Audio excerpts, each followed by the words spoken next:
Ako si Rom, grab food driver dito sa Pampanga. Maglilimang taon na akong grab food rider dito sa Pampanga. Ang bilis ng panahon. At ito, awat tulong ng Panginoon, binibigyan pa tayo ng lakas. Sa ilang taong pagbabiyahe ko bilang grab food dito sa Pampanga, marami na din ako nadiskubre at nakita.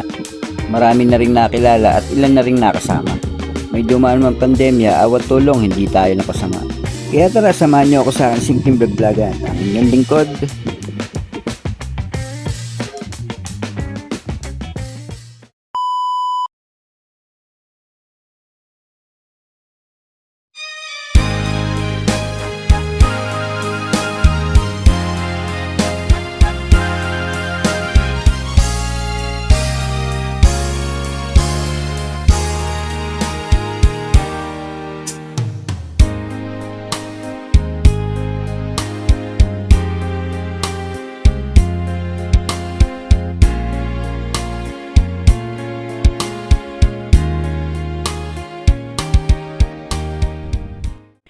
at ayun na nga, sa wakas, sa haba ng panahon sa 2 taon at mahigit, bali kulang 3 taon na rin, nakuha na rin namin itong bahay namin ng aking asawa.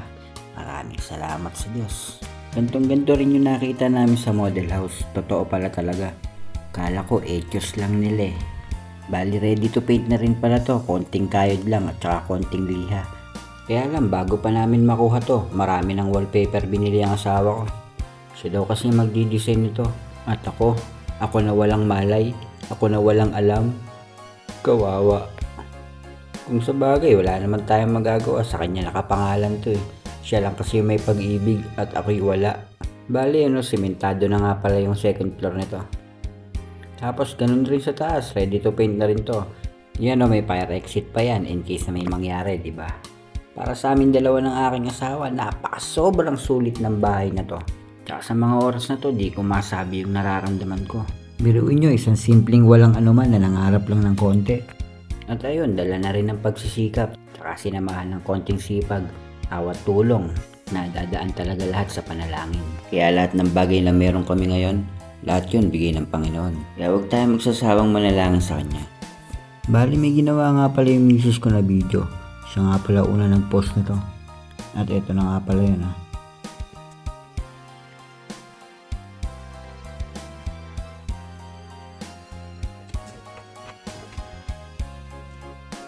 Bali yan na nga pala yung resulta ng pagkakakabit niya ng mga wallpaper. Siya lang mag-isa nagkabit niyan, tapos ako wala akong ginawa. Joke lang, meron din naman kahit konti. Pero binibigay ko lahat ng credits para sa kanya. Kasi halos lahat naman siyang kumilos dyan eh. Ang ginawa ko lang naman, kaya kami nagkagantong bahay, nag-inquire lang naman ako. Tapos yun, pagka-inquire ko dahil wala nga akong pag-ibig at siya'y meron, siya na nag-asikaso na lahat, tapos nagtulungan na lang kami sa bayad sa equity nito. Hanggang sa natapos namin, tapos waiting na lang, follow up. Kung napapansin niyo, wala pa talaga siyang gamit. Bali yung mga gamit namin, nandun pa sa bukid sa bahay ng biyanan ko. Tsaka na namin dadalhin dito kapag maayos na ang lahat. Total, nasa amin na naman to eh. Madali na lang yun. Yan pati yung 2 pinto, wallpaper lang din yan. Basta pagdating sa wallpaper, yan magaling yung asawa ko. Gusto ko nga siyang pakialaman sa pagbabago ng design. Hindi ko kasi trip yung design niya eh. Kaya lang naisip ko, wag na lang. Baka mapalayas pa tayo. Bali kung mapapansin nyo, yung taas nito wala pang wallpaper. Kinapos kasi sa araw at oras yung asawa ko. Pero marami pang wallpaper dyan. Babalik na kasi siya ng Manila kinahaponan para pumasok. Tapos may nakaigang bulate kalagaling ko nga pala niya sa biyahe. Bali 2 hours pa lang ako natutulog niyan. Bali nung unang araw namin dito, nagtayo muna kami ng tente Kaya lang sobrang init pala.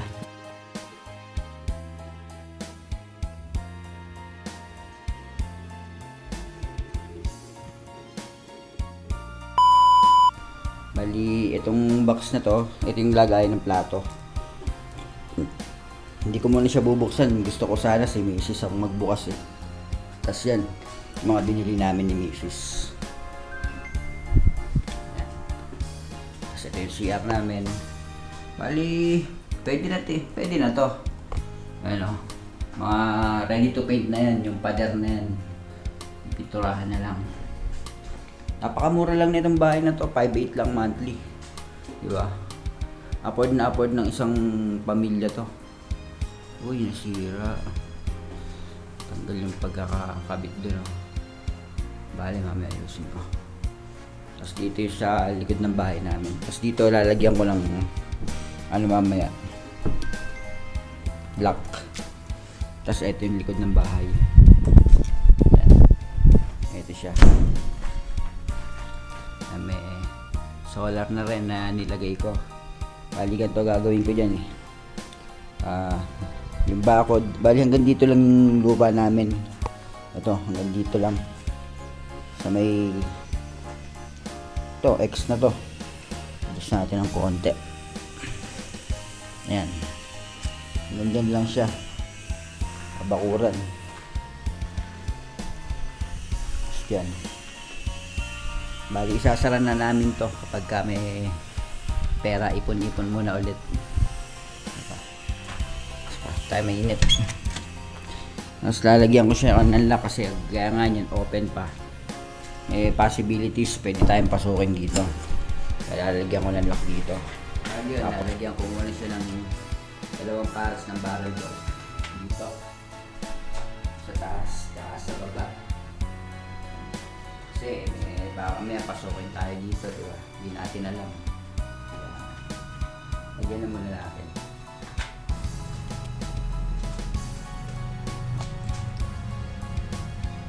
Una siyempre, sukatin muna natin siya. Para alam natin kung hanggang saan yung bubutasin natin.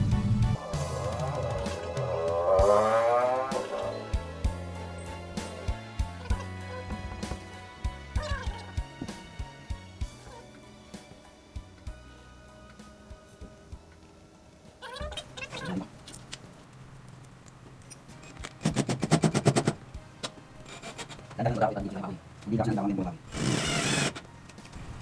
Tapos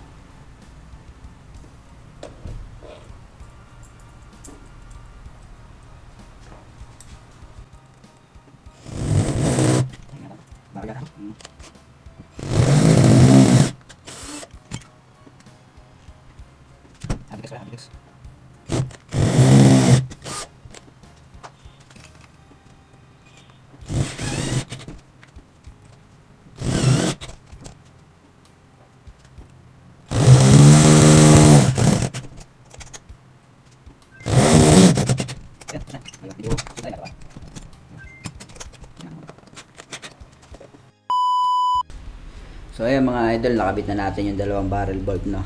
At medyo safety na to kahit papaano, di ba? Hindi na siya mabubuksan basta-basta sa labas sa likod.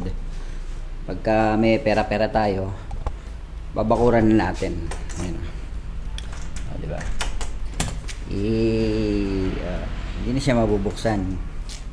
Sa may barrel bolt siya. Ayan. Tapos, bali marami pa kaming plano rito eh. Marami pa kaming ilalagay.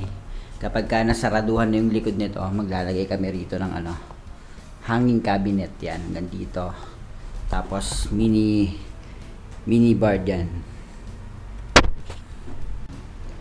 So, yun. Dati, pangarap lang namin mag-asawa yung mga magkagantong bahay. Hindi namin nakalain. Matutupad din pala. 2024 dati, naalala ko pa sa 500 pesos. 500 pesos lang na weekly bayaran namin sa bahay, hindi pa namin mabayaran. Talagang hirap na hirap kami sa buhay. Maliit pa yung anak namin, siguro mga 2 years old pa lang. Tapos yun, sipag at tiyaga lang. Hindi naman kami mayaman, pero isang tuka lang din yung nangyayari sa buhay namin kahit hanggang ngayon. Diskarte lang talaga. Sa mga nangangarap, huwag kayong tumigil mangarap. Lagyan nyo ng diskarte yung pangarap nyo. Huwag puro pangarap lang. Kasi kapag puro pangarap lang, hindi matutupad yun, di ba? Although, hindi pa naman talaga sa amin itong bahay na to. Pero syempre, bilang inspirasyon, bilang isang mahirap na nangarap din, di ba? Na magkaroon ng gantong bahay. Di ba? Kaya nyo rin yan.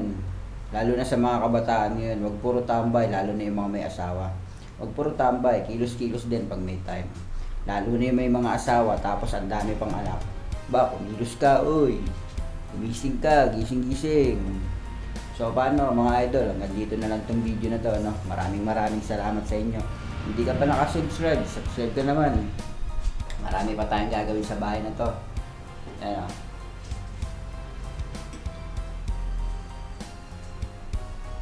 Ayan. Unti-unti natin papagandahin to. Lahat to, i-video natin.